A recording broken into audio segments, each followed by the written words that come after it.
Sucre, patrimonio cultural de la humanidad. Bajo el cielo, más puro de América, una ciudad de detalles. La exposición que se presenta en el Museo de Arte Contemporáneo tiene como principal objetivo revalorizar el arte chuquisaqueño, tomando como punto de partida la creación de la Escuela de Bellas Artes Zacarías Benavides de Sucre en 1937, engrandecida posteriormente por la Universidad de San Francisco Javier a partir de 1957. En este recinto se exhiben obras de los artistas Juan Rimza, Cecilio Guzmán de Rojas, Walter Solón Romero, Maclovio, Jorge Arana Urioste, Víctor del Gés, entre otros. En una de las salas se puede observar retratos de varios presidentes de Bolivia, ubicados por orden cronológico. Desde Sucre, Bolivia, Televisión Universitaria Digital.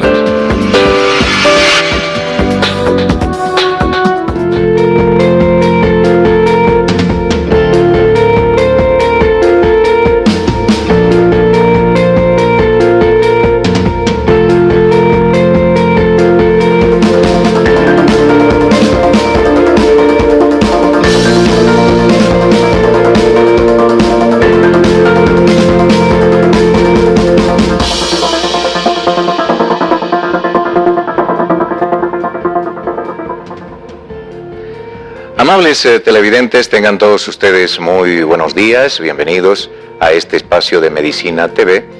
En esta oportunidad, adelantando una hora de lo habitual, todos los jueves estamos en este horario a las 10 de la mañana, pero ahora por compromiso de transmisión en vivo de televisión universitaria, hemos adelantado este espacio de formación, de información para la amable teleaudiencia.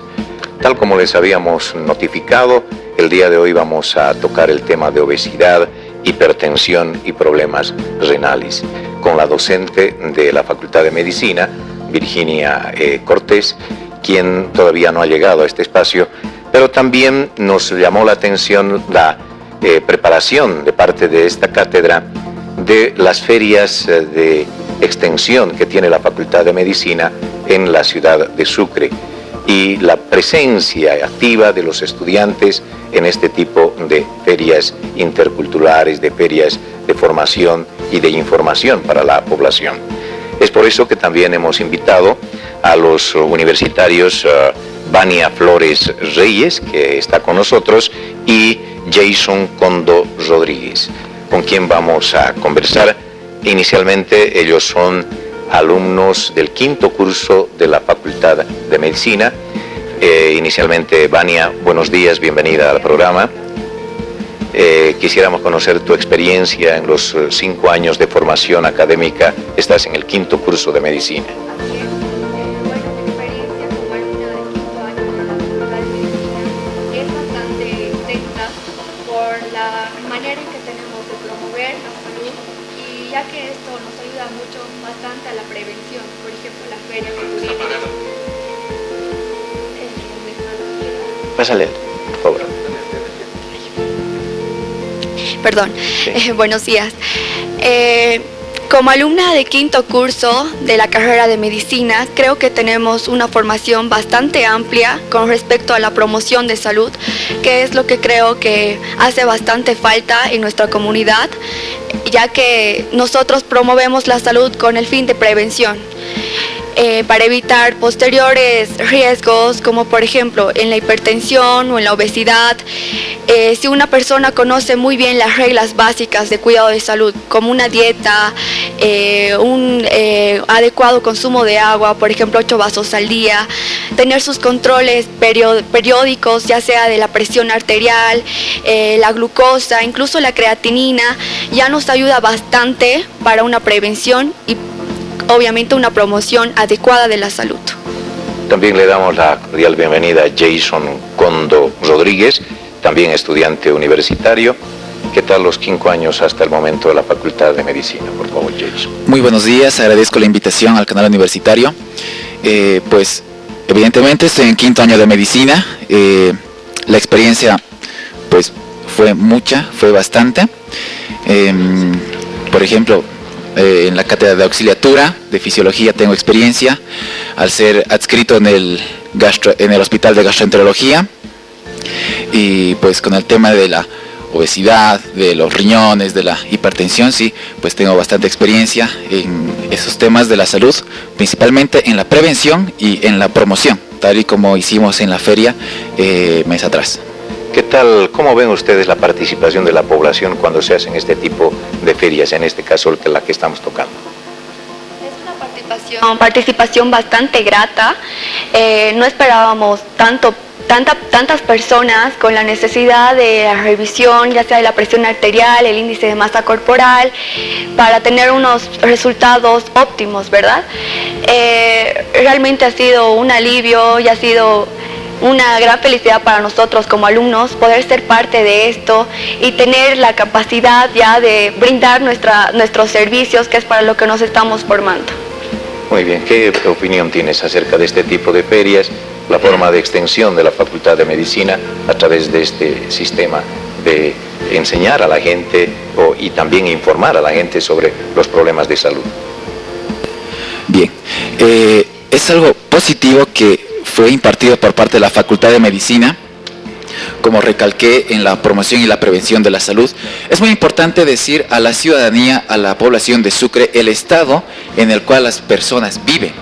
En este caso de la obesidad, muchas personas tienen conocimiento pero no saben cómo aplicarlo a su vida diaria. Ese día hubo bastante concurrencia por parte de la ciudadanía de Sucre. Hubo bastante gente, incluso desde las 6:30 de la mañana ya estaban haciendo fila para realizarse los controles. Entonces pienso que es algo positivo impartir estos conocimientos para prevenir. Como dice el dicho, es mejor prevenir que lamentar. Vania, ¿cómo ves qué problemas han detectado con la gente, particularmente en contacto con el paciente en este tipo de ferias? Bueno, en particular en stand pudimos ver bastante sobrepeso, que es un riesgo realmente fuerte, aún no con mucha incidencia en nuestra comunidad, pero que vimos que ya se está manifestando. Y bueno, como siempre vamos a ir diciendo, la obesidad es un riesgo, es un factor de riesgo para la salud, para posteriormente presentar signos como la hipertensión, que es realmente alarmante a nivel de la enfermedad renal crónica, que ya es una enfermedad de base para presentar esta posterior enfermedad, ¿no? Que ya es sin cura. Lo propio para vos la pregunta, por favor. Muy bien, lo que pude ver el día de la feria, que mucha gente no sabía respecto a la obesidad, es decir, la complicación que podría presentar. Nos miraba con una, pues vale recalcar, con una mirada, con una vista de inseguridad. Y nos decían doctores, ¿qué podemos hacer frente a la obesidad? ¿Qué podemos hacer frente a la hipertensión? ¿Qué nos recomienda entonces? Lo que nosotros hicimos fue recomendar las 8 reglas, ¿no?, que se dice para el cuidado de tu riñón.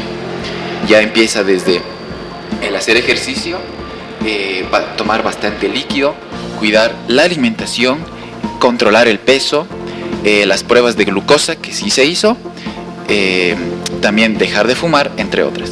Entonces, lo que pude ver es que la población no sabía al respecto del tema. Entonces, nosotros estamos ahí para concientizar a la población. Perfecto, muchísimas gracias. Voy a agradecer la presencia de Vania y de Jason en este programa. Queríamos empezar con ellos para hacer una pausa ahora y vamos a entrar con la doctora Virginia Cortés, que ya la tenemos presente acá, y entrar de lleno al tema que nos toca en este programa de Medicina TV. Una breve pausa y retornamos, amables televidentes. TVU, señal digital. El Hospital Universitario se moderniza y amplía sus servicios con tecnología. Ponemos a tu alcance el equipo de rayos X más moderno de Samsung, con el diagnóstico radiográfico más rápido y exacto. Invertimos 1.362.000 bolivianos. Mejor imagen y calidad en menos tiempo. Hospital Universitario. Más cerca, más juntos. San Francisco Javier se supera y avanza. Primer Congreso Internacional de Odontología, del 5 al 7 de abril, Sucre 2017. La Facultad de Odontología de la Universidad San Francisco Javier de Chuquisaca y la Federación Dental Ibero-Latinoamericana, bajo el marco estratégico de una alianza académica y profesional, invitan a profesionales y estudiantes odontólogos a participar de este evento que consolida la vanguardia de la constante actualización del profesional odontólogo y la calidad científica. Ven a Sucre, Patrimonio Cultural de la Humanidad. Conoce su belleza colonial, arquitectónica, la amabilidad y hospitalidad de su gente. Información e inscripciones. Facultad de Odontología, calle Pastor Sainz, esquina Colón. Teléfono 64 530 51. San Francisco Javier se supera y avanza. Televisión Universitaria Satelital.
Muy bien, amables televidentes, continuamos con este programa de Medicina TV en su horario adelantado, porque ya les habíamos adelantado también de que Televisión Universitaria tiene transmisiones en vivo para esta jornada.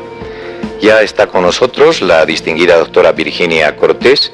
Ella es docente de la Facultad de Medicina de la Cátedra de Nefrología y también es presidenta de la Sociedad Científica de Nefrología de la zona sur de nuestro país.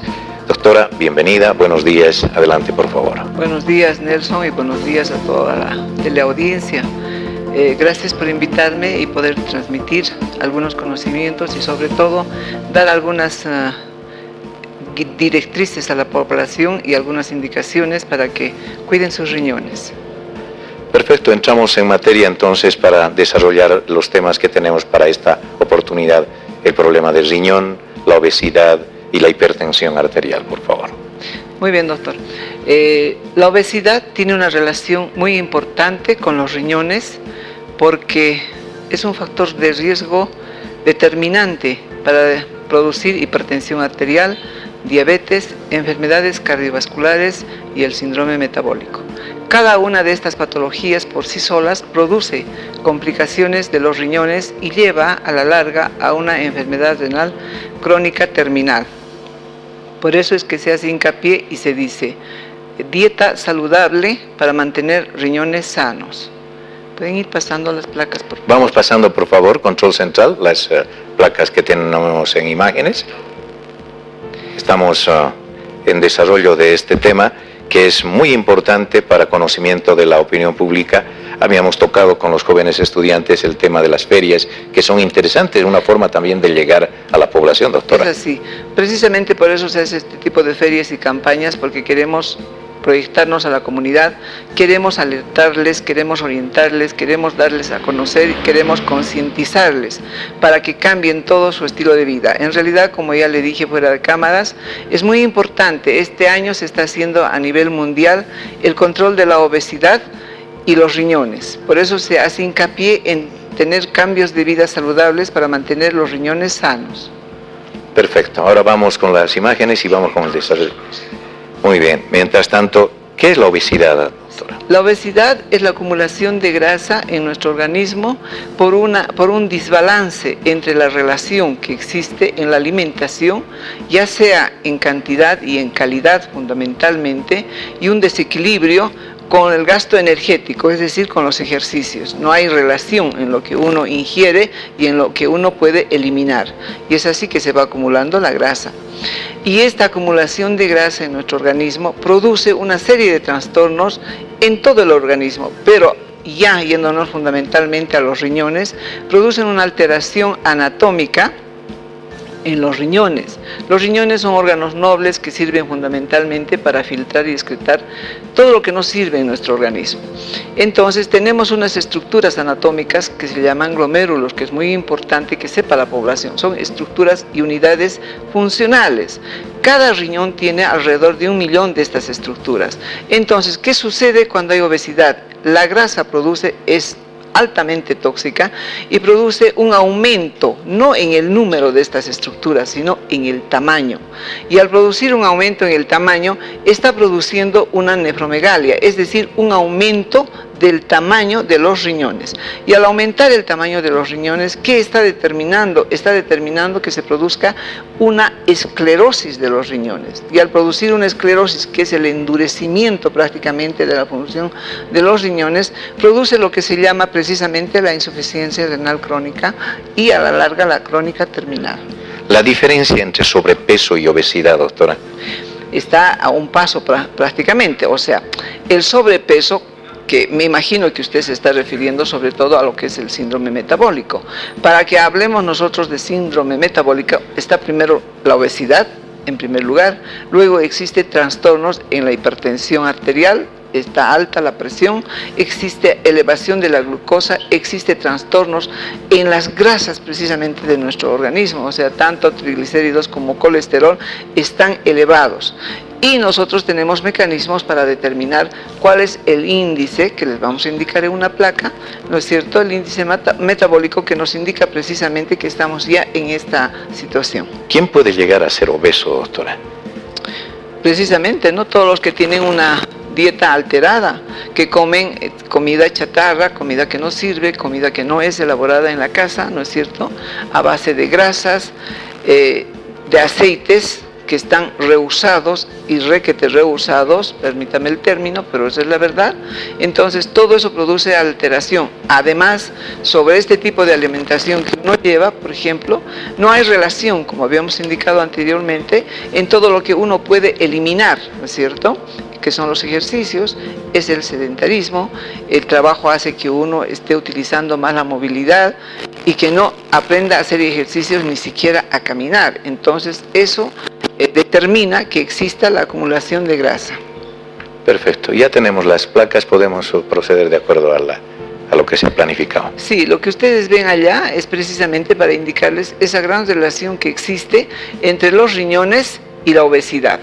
Vean cómo esa persona, por ejemplo, está muy voluminoso en cuanto se refiere al abdomen y obviamente a todo el organismo, pero fundamentalmente el abdomen porque es aquí donde más se acumulan las grasas y además esta acumulación de grasas, la próxima por favor, produce precisamente una resistencia a la insulina y al producir una resistencia a la insulina está determinando que se desencadena una de las causas de la diabetes. La próxima, por favor. En realidad todo esto ya lo hemos comentado, ¿no es cierto?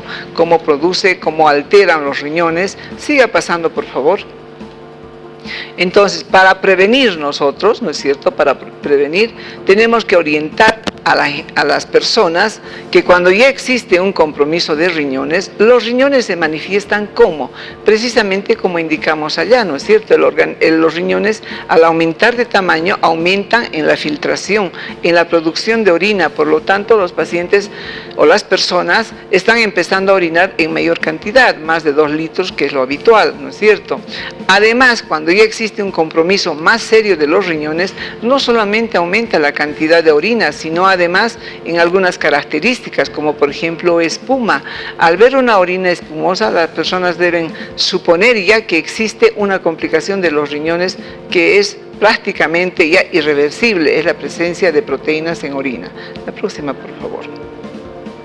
Entonces, habíamos comentado, ¿no es cierto?, que la obesidad per se produce un problema de riñones al aumentar el tamaño de los glomérulos que dañan precisamente esto y llevan al endurecimiento y llevan a la enfermedad renal crónica. Pero a su vez la obesidad produce como factor de riesgo altamente letal, produce diabetes, produce hipertensión arterial, produce enfermedades cardiovasculares y síndrome metabólico. Y todo esto termina, si usted sube un poquito la placa, termina en una insuficiencia renal crónica terminal. La próxima, por favor, vaya pasando. Sí, esto es para indicar precisamente cómo y cuándo se produce el problema de riñones. Ahora bien, lo más importante para llegar a la población, para indicar qué es lo que tiene que hacer y qué es lo que no tiene que hacer, existen 8 reglas de oro a nivel mundial, ¿no es cierto?, que consisten fundamentalmente en tomar bastante líquido. Vaya pasando, por favor. Vaya pasando las plaquitas, tomar bastante líquido, comer bien. Si vuelve a la anterior, por ejemplo, esta, que si ustedes ven, están los riñones. Y dentro de los riñones, ¿no es cierto?, está conformando ¿qué cosa? Una dieta saludable, a base de verduras y a base de frutas. Es así como nosotros vamos a mantener nuestros riñones sanos. La próxima, por favor. Dentro de otra regla está tomar agua, como habíamos indicado, siga pasando, hacer ejercicios, que es muy importante, tomar la presión, que es muy importante, ¿no es cierto?, controlarse el peso, siga pasando por favor, para que haya relación con lo que estamos hablando. Entonces es muy importante saber con qué valores de presión tenemos basales, es decir, que uno debe saber, así como debe saber su grupo sanguíneo, tiene que saber cuánto es su presión normal. Siga pasando por favor, el control de la glucosa es muy importante, siga pasando. Comer bien, controlarse el peso, no fumar, ¿no es cierto?, que es muy importante. Siga pasando por favor. Y ahí tenemos las 8 reglas, ¿no es cierto?, que es muy importante para mantener los riñones sanos. Obviamente el control de la glucosa debe ser con mayor frecuencia en las personas que tienen antecedentes familiares, independientemente de la obesidad, porque puede ser una persona obesa, pero que además tiene un antecedente en la familia, que el padre, el abuelo, etcétera, son diabéticos. Entonces con mayor razón deben hacerse los controles periódicos, es decir, se indica que los factores de riesgo, que son precisamente estos, son los que más deben acudir a sus controles. Muy bien. Eso, ¿no? ¿Qué opciones de tratamiento existen para la obesidad, doctora? Fundamentalmente los cambios de estilo de vida. Ahí va, es importante las 8 reglas de oro, porque si nosotros cumplimos con las 8 reglas de oro, es decir, vamos a tratar de ir mejorando, disminuyendo la obesidad y por lo tanto los factores de riesgo. Así tan sencillo es controlarse una buena dieta y tomar agua. Reitero, no fumar, tomarse la presión, controlarse la glucosa, hacer ejercicios. fundamentalmente. ¿Los medicamentos con recetas son buena opción para este tratamiento? No, porque dentro de las 8 reglas está precisamente no automedicarse, ¿no? O sea, a veces las personas, y en general diría yo, ya sea por el costo, fundamentalmente por el costo, lamentablemente, ¿no es cierto?, acuden por un problema X donde el médico les trató y en la siguiente oportunidad, pues el paciente ya no va, dice, bueno, voy a volver a tomar lo mismo. Y entonces empieza a repetir, a automedicarse, y esta automedicación es muy peligrosa porque también daña los riñones. ¿Debería considerar el paciente una cirugía para tratar la obesidad? No es aconsejable en general, ¿no? Hay cirugías, la lipoaspiración, por ejemplo, pero no es la solución, porque si la persona no va a cambiar esos estilos de vida, pues rapidito lo vas a ganar nuevamente, ¿no? O sea que no es aconsejable. Aconsejable es cumplir simplemente lo que acabamos de indicar.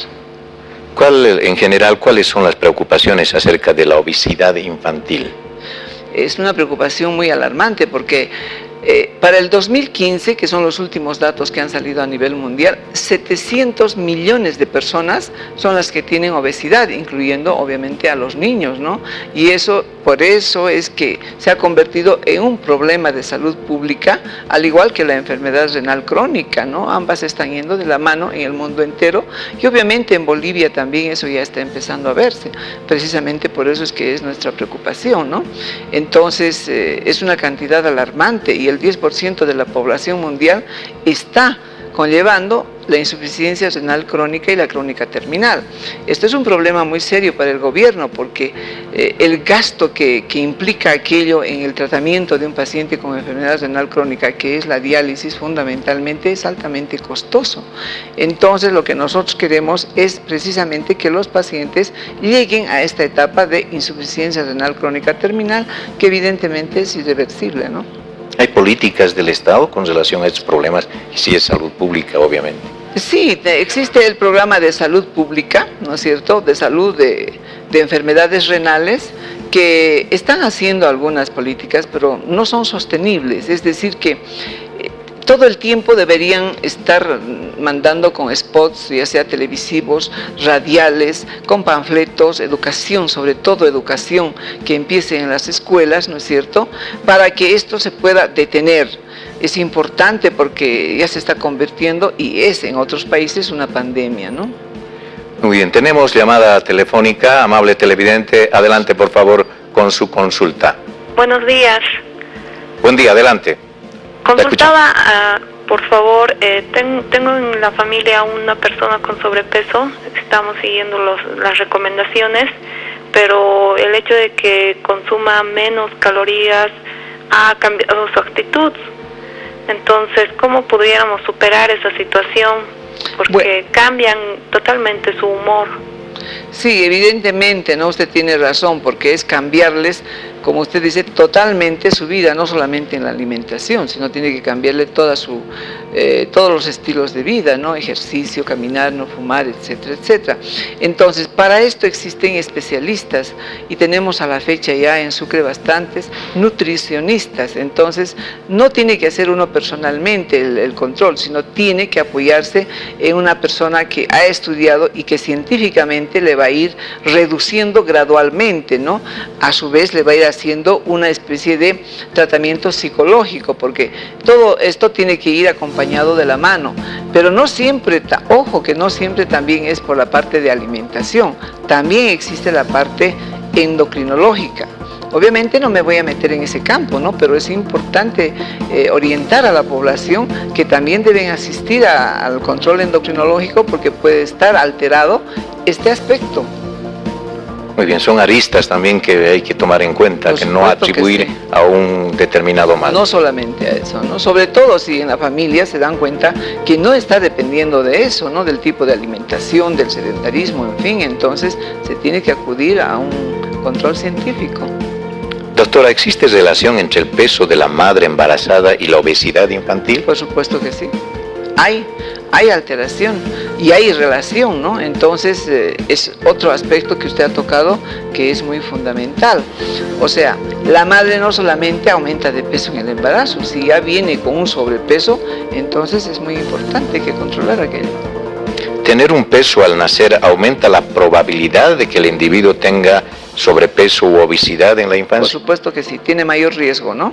Si la madre ha sido diabética, ha sido obesa y el niño nace con un peso excesivo de lo habitual, por supuesto que ese niño tiene tendencia no solamente a ser obeso, sino a ser diabético. Los niños obesos se encuentran más propensos a desarrollar enfermedades metabólicas y cardiovasculares. Con seguridad, como complicación de la obesidad, sí. ¿Existen directrices para cuando hay este tipo de problemas, doctora? Sí, por eso les recalco, es lo mismo, ¿no? Es que la familia tiene que estar al pendiente de darle a ese niño, a ese adolescente, controlarle, ¿no es cierto? Una dieta bastante saludable, hacerle hacer ejercicios, fundamentalmente, si es que no existe un trastorno endocrinológico, además, que debería asistir a un control científico por la especialidad. ¿Qué patologías se asocian a la obesidad? A la obesidad se asocia, en primer lugar, la diabetes, el síndrome metabólico, la hipertensión arterial, que es muy importante, las enfermedades cardiovasculares, y todas estas producen problemas de enfermedad renal crónica. Ya nos mencionó de que es importante, cuando se empieza a hacer un tratamiento de esta naturaleza, contar con la asistencia de una profesional nutricionista al respecto. Por supuesto que sí. Nosotros somos especialistas en riñones. Antes, hace 10 años atrás, le voy diciendo que no existían nutricionistas, entonces nosotros teníamos que adecuar más o menos, indicarles a los pacientes, darles pautas. Sin embargo, ahora tenemos bastantes nutricionistas y en nuestra ciudad creo que son 4 o 5, así que deben asistir a ellos para que ya científicamente les vayan, es decir, graduando. No consiste en bajar de pronto, en suspender todo de pronto, no, tiene que ser en forma gradual y además tiene que ir reemplazando ese descenso en las grasas y en los hidratos de carbono, tiene que ir graduando cómo va a ir para que no exista un desbalance metabólico, porque de pronto cuando la persona no empieza a ingerir, piensa que solamente controlarse la dieta, hacer una dieta estricta va a bajar su peso, evidentemente puede bajarle, pero puede haber un rebote, porque si no está metiendo la suficiente cantidad de hidratos de carbono, por ejemplo, ¿no es cierto?, existe un trastorno metabólico a nivel hepático, entonces es muy serio. ¿Qué es la enfermedad renal y qué es la enfermedad renal crónica? Ya. La enfermedad renal crónica es un compromiso de la función de los riñones y que tiene muchas etapas fundamentalmente, que son 5, ¿no es cierto? Y cuando uno empieza a tener esta enfermedad, va precisamente por todas estas etapas. Una etapa que se la clasifica como dentro de lo normal, hablando, bueno, para que me entienda un poquito la teleaudiencia, la función renal se toma con números, ¿no es cierto? De 80 a 120 es lo normal. Entonces, si va bajando esto gradualmente con los controles, entonces ya entramos en las diferentes etapas. Puede ser una enfermedad renal crónica normal, que es la primera etapa, puede ser una leve, una moderada, una grave y una severa y terminal. En las primeras etapas, fundamentalmente en la que se considera normal y leve, se puede hacer, incluso hasta la moderada, se puede hacer un control adecuado y se puede no revertirla. Difícilmente se revierte cuando ya existe una alteración estructural, anatómica y funcional, pero sí se puede retardar la evolución hacia precisamente la enfermedad renal crónica terminal. ¿Cuál es la importancia del buen funcionamiento de un riñón? Es muy importante. Obviamente que cada especialista va a decir lo mismo de sus órganos y tienen toda la razón, porque los órganos dentro de nuestra anatomía están íntimamente relacionados. Uno no puede funcionar sin el otro. Entonces, en lo que lleva y en lo que se refiere a los riñones, son muy importantes estos porque cumplen varias funciones. La primera función es la de formar precisamente la orina y de eliminar a través de la orina las sustancias tóxicas. Es decir, que los riñones son tan sabios que eliminan todo lo que no sirve y retienen todo lo que sirve a nuestra economía.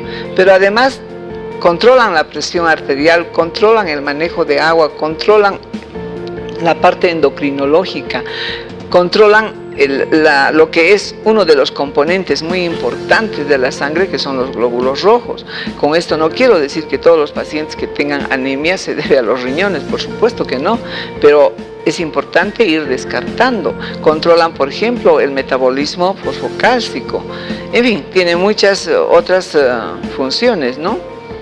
¿Cuál es la edad promedio para empezar a padecer la enfermedad renal crónica? Lamentablemente no tiene edad ni sexo, ¿no? Puede empezar desde niños, muchos niños nacen con trastornos congénitos y entonces ya pueden ir desarrollando la enfermedad renal. Y muchos niños en edad escolar igualmente pueden tener ya la enfermedad renal por problemas infecciosos de cualquier naturaleza, pero sobre todo hay que alertar a los papás las infecciones urinarias, los trastornos de las amígdalas. Todo esto conlleva enfermedades en los niños. Tenemos muchos niños que están en problema en el mundo entero, en problema de diálisis y que tienen que ir a un trasplante. O sea, reitero, la enfermedad renal no tiene edad ni sexo, ¿no? ¿Hay tratamientos para este tipo de problemas? Para algunos problemas sí, sobre todo para detener y evitar su evolución rápida, que esa evolución progresiva sea lenta, ¿no? Fundamentalmente. ¿Cuáles serían estos? Bueno, existe todo tipo de patologías, ¿no? Pero así a grandes rasgos podemos indicar que tienen que tomar en cuenta las infecciones urinarias, las infecciones de cualquier naturaleza. Le puedo indicar que hasta una gripe puede desencadenar un trastorno de insuficiencia renal crónica y llegar a la terminal rápidamente. Las enfermedades parasitarias, por ejemplo, las bacterianas, las virales, todo, absolutamente todo comprometen los riñones. Muy bien, ya entramos al tema de los trasplantes, ya como estamos en esta etapa. ¿Qué es, de dónde viene el donante del riñón y qué es un trasplante? Sí, el trasplante prácticamente es la colocación, ¿no? El reemplazo de la anormalidad terminal, digamos, de los riñones que ya no funcionan por otros riñones que sí funcionan, y que los donantes pueden ser de dos naturalezas. Puede ser el donante vivo relacionado o puede ser un donante cadavérico. El vivo relacionado es el que más se está haciendo en nuestro país porque todavía no tenemos una política de trasplantes cadavéricos. Eso implica un enorme gasto, por ejemplo, y es decir, se tiene que movilizar todo tipo de situaciones. Debe existir helicópteros, por ejemplo, que se encarguen exclusivamente de llevar y traer los órganos de cadáveres, ¿no es cierto? Ha habido un accidente, por decirle, en Santa Cruz, y el donante y el receptor probable está en Potosí. Entonces, ¿qué tienen que hacer? El equipo de trasplante tiene que movilizarse. A nivel de la computadora están todos ya introducidos, ¿no es cierto?, registrados, y saben cuál paciente y en qué lugar está el probable receptor. Entonces implica realmente un gasto enorme, ¿no es cierto?, y una organización bastante grande, que no está lejos de que lleguemos a eso. Estamos empezando a trabajar, se está haciendo en algunas ciudades, fundamentalmente en Santa Cruz, pero para tener realmente una donación de cadáver hay que empezar a trabajar también con la población para que tengan esa conciencia de ser donantes, ¿no? Es decir, de que cada uno lleve consigo un carnet, el carnet que indica que sí es donante de alguno de los órganos que él considera dar en vivo y cuando fallece, ¿no? El donante vivo de riñón queda con un riñón sano funcionando, el cual debe ser más suficiente para trabajar por el donante por el resto de su vida. Exactamente, usted lo dice muy bien, ¿no? Una persona que tiene un solo riñón tiene que trabajar más, porque tiene que cumplir la función del otro riñón, que en este caso o se ha perdido por una enfermedad o se ha donado. Pero perfectamente una persona, teniendo algunos cuidados, ¿no es cierto?, puede vivir toda su vida con un riñón. Es más, algunas personas nacen con un solo riñón y no se dan cuenta, se casan, tienen hijos y después a los 50, 60 años, por alguna enfermedad X, se llega a detectar que esa persona tenía solamente un solo riñón. ¿Qué tiempo debe esperar para un trasplante de riñón? Es decir, cuando el paciente entra en una enfermedad renal crónica terminal, lo importante es prepararlo rápidamente, prepararle psicológicamente al paciente y preparar psicológicamente al grupo familiar, para que dentro de la familia, ¿no es cierto?, exista un probable donante. Ahora bien, la donación tiene que ser, y es totalmente voluntaria. Uno no puede indicar, el médico menos, no puede decir, tú que eres hijo o esposa o padre tienes que dar, no, de ninguna manera. La donación siempre es voluntaria, pero obviamente ahí trabaja el médico orientando a la familia. ¿Qué es un rechazo? Un rechazo es cuando el organismo del receptor, ¿no es cierto?, existe un sistema de compatibilidad en nuestro organismo inmunológico. Entonces, cuando, a pesar de haberle hecho los estudios previos, porque se hacen estudios previos de histocompatibilidad, ¿no es cierto?, falla alguno de estos durante los primeros días del trasplante, a veces inmediatamente. Entonces existen rechazos de toda naturaleza, rechazos agudos y rechazos crónicos y superagudos. ¿Puede ser tratado este rechazo? Claro que sí. En ese momento, precisamente, todo el equipo de trasplante se moviliza, el nefrólogo, se hacen biopsias del riñón que ha recibido el paciente, se hacen estudios y se ve qué es lo que está sucediendo, y de acuerdo a eso se hace tratamientos. Muchas veces se logra salvar el órgano, pero algunas veces lamentablemente no, y los pierde. ¿Durante cuánto tiempo se toma la medicación después de un trasplante? Toda vida. Toda la vida tiene que recibir el tratamiento. Es decir, ¿qué hacemos con el trasplante? Con el trasplante le estamos evitando al paciente que llegue a un tratamiento de hemodiálisis, de sustitución renal. Y esta sustitución renal precisamente es la dialítica, tanto hemodiálisis como diálisis peritoneal. Y esto es un compromiso, ¿no es cierto?, del núcleo social muy grande, y por lo tanto también del gobierno, porque implica, es una erogación bastante grande. Entonces, nosotros, antes de llevarlo incluso a este tipo de tratamiento de sustitución renal, que es el dialítico, ¿no es cierto?, podemos llevar a un paciente al trasplante. Muy bien, ya una vez que llegamos con estos problemas a la diálisis, ¿cuál es la realidad de la diálisis, particularmente en el departamento de Chuquisaca, en la ciudad de Sucre? Sí, lamentablemente, tengo que decirlo así, la sobrevida de los pacientes en diálisis todavía en nuestro país y en Chuquisaca no es muy alta. Son muy pocos los que tienen una sobrevida de 10 años, por ejemplo, hasta la fecha. Son muy pocos. Los más llegan a fallecer antes, pero no porque la diálisis les esté haciendo daño, ¿no es cierto?, sino porque ya han entrado ellos demasiado tarde a la diálisis, han acudido muy tarde al control de su salud con los médicos y han entrado muy tarde a la preparación de este tipo de tratamiento. Por lo tanto, una de las complicaciones más severas del paciente renal crónico terminal son los cardiovasculares. Entonces, las enfermedades cardiovasculares son las que llevan al fallecimiento al paciente. ¿Hay las condiciones técnicas, científicas, de equipo para atender? ¿Cuántos equipos de diálisis hay en Sucre? ¿Qué centros hospitalarios tienen estos? Sí, tenemos 3 centros hospitalarios a la fecha, ¿no es cierto? El primero que empezó, el Santa Bárbara,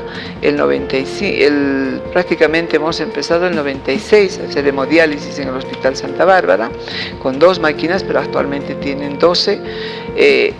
La Caja Nacional, que tiene otro tanto, más o menos entre 8 y 10 creo que están. El UNI, que tiene unos 5 aparatos de hemodiálisis. Entonces, son los 3 centros hospitalarios donde sí se está haciendo este tipo de tratamiento. Y desde el momento en que ya existe una subvención en la diálisis, obviamente, ¿no?, la calidad de vida está mejorando, siempre y cuando el paciente entra cuando debe entrar, no cuando puede entrar, sino cuando debe entrar. Y esto es que el paciente debe acudir periódicamente a un control médico, porque las enfermedades renales en general son asintomáticas. Por lo tanto, ¿cómo se detecta? Cuando las personas en general se van haciendo sus controles periódicos. Esta es una recomendación para toda la población. Las enfermedades renales son asintomáticas, por lo tanto, uno debe ir a un control periódico anual, mínimamente, para saber cómo están funcionando sus riñones. Eso es muy importante. Entonces, sí, respondiendo a su pregunta, existen centros hospitalarios que están prestando este tipo de atención y perfectamente bien. Muy bien, y con relación a un paciente que ya ha entrado en tratamiento de diálisis, ¿puede dejar de recibir esta diálisis? Solamente cuando va. Sí, alguna vez sí. Cuando el paciente con insuficiencia renal aguda, por ejemplo, no sale con un tratamiento médico, puede entrar a un tratamiento de sustitución renal y esta se revierte rápidamente con 2 o 3 diálisis. Hablando de agudos, hablando de crónicos, cuando estos no están todavía en la fase terminal, pero están en una fase 3, por ejemplo, y se descompensan por un proceso infeccioso, por una deshidratación, entonces deben entrar a un tratamiento de sustitución renal dialítico, pero después salen momentáneamente hasta que llega a su fase terminal. Estamos entrando en la etapa final de este programa. Doctora, recomendaciones importantes para los pacientes con problemas de obesidad, de riñones, de hipertensión arterial, que ya son candidatos precisamente a los problemas que hemos anotado. Lo importante es hacer este tipo de recomendaciones para las personas que todavía no están entrando a diálisis. O sea, que se cuiden, que hagan sus controles periódicos, que se tomen la presión, que coman bien, que hagan ejercicios, que se controlen la glucosa, que no fumen, que no se automediquen, que se controlen las infecciones urinarias, por favor, que es muy importante en las mujeres, y la presión arterial fundamentalmente, y los controles periódicos. Eso es lo más importante. Si una persona se hace controles periódicos, cualquier cosa se puede detectar a tiempo y se puede, si no revertirla, que casi son difíciles revertir, pero por lo menos retardar su evolución hacia la terminal. Hay en estas ferias que usted está realizando como docente de nefrología, ¿qué tipo de pacientes? ¿Hay disciplina del paciente con problemas de riñón? Sí, gracias a Dios la gente está haciendo conciencia precisamente de este tipo de problemas. Sí. Entonces se ha visto que las personas que están siendo detectadas así al azar prácticamente en las campañas, ¿no es cierto? Se les dan las recomendaciones y ellos están asistiendo a los centros hospitalarios. Muchos de ellos han sido seguidos por todos nosotros, por las nefrólogas que existimos en Sucre, y con buenos resultados, ¿no? En lugar de entrar, por ejemplo, una persona X que se aproximó a la campaña y que se detecta, por ejemplo, una presión arterial de 200, 120, que es una barbaridad, pero que están dando como si nada, ¿no es cierto? Entonces se lo controla y se evita que entre rápidamente, por ejemplo, a diálisis. Igualmente los diabéticos, o sea, se retarda su ingreso a diálisis. Esa es la finalidad de las campañas, y evitar que entren a un problema de riñón. Hemos tenido información de que en el hospital universitario con éxito se han realizado trasplantes de riñón. ¿Cómo ve usted, profesional del área, estas incursiones del hospital universitario? Por supuesto, es una maravilla que se haya empezado a hacer los trasplantes en nuestra ciudad. No sabe usted cómo eso va a abaratar los costos fundamentalmente. Hay mucha gente en nuestra ciudad que no puede ir a un trasplante, aún así se esté haciendo trasplantes gratuitos en nuestro país, pero no todos pueden acceder, lamentablemente, ¿no? Se estudian, que hay que esperar fechas, en fin. Si en nuestra ciudad estamos empezando a hacer trasplantes con muy buenos resultados, y valga la oportunidad de felicitar a todo el equipo de trasplante del Hospital Uni, pero es una maravilla, es un gran avance científico en nuestra ciudad.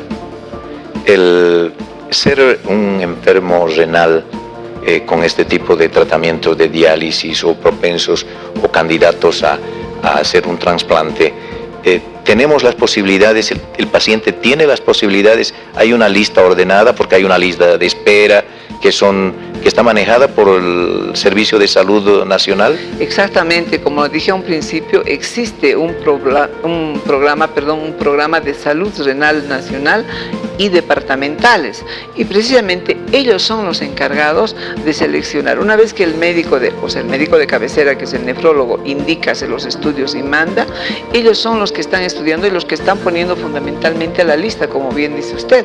Hay una lista a nivel nacional y hay prioridades, y de acuerdo a eso se les manda, ¿no?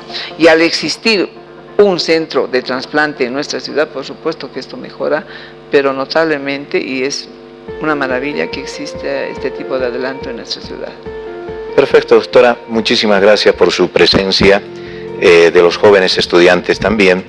Hemos llegado a la parte final de este programa, esperemos de que hayamos colmado la expectativa de la amable teleaudiencia en torno a estos complicados problemas de salud que a veces por falta de disciplina se complican mucho más. Muchísimas gracias por su atención y su presencia, doctora Virginia Cortés. A ustedes las gracias por este tipo de programas, ¿no es cierto?, que sirven indudablemente para informar, concientizar a la población, y esperemos que ellos tomen en cuenta aquello. Muchísimas gracias. Muchísimas gracias por su presencia. Amables televidentes, en horario adelantado, por compromisos de transmisión en vivo del canal universitario, es que hemos venido a las 9 de la mañana con este programa. Muchísimas gracias por su atención dispensada. Dentro de una semana, a las 10 de la mañana, estaremos con políticas de salud en el departamento de Chuquisaca, con la presencia del Servicio Departamental de Salud, de la Facultad de Medicina y de profesionales del área de salud pública. Muchas gracias por la atención dispensada y tengan todos ustedes muy buenos días. Permiso.